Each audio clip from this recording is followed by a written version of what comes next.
Brazilian police on Monday cleared an encampment set up by supporters of ousted right-wing former President Jair Bolsonaro, a day after thousands of rioters ransacked the presidential palace, the Congress, and the Supreme Court.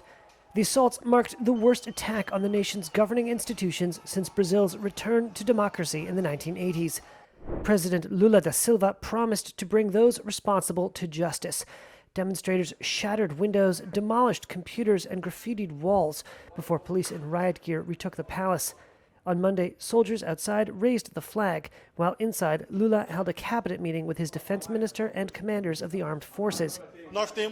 Justice Minister Flávio Dino said 200 demonstrators had been arrested, although that number is expected to rise.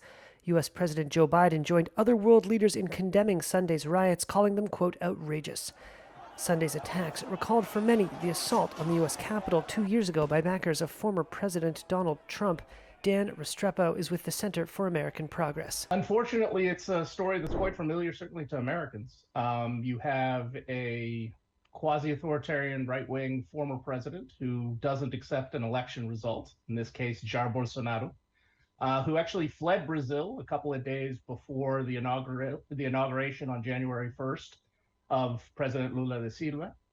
And today, his supporters tried a coup. They physically took over the Congress, the Supreme Court, and the Brazilian equivalent of the White House.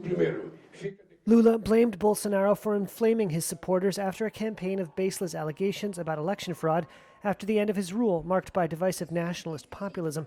Bolsonaro denied inciting his supporters and said the rioters had, quote, crossed the line. He left Brazil shortly after he lost the election and has been living in Florida.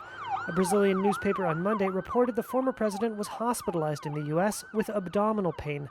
A source close to his family said Bolsonaro's condition was, quote, not worrying. At least one Democratic lawmaker is calling for the U.S. to expel the right-wing former president.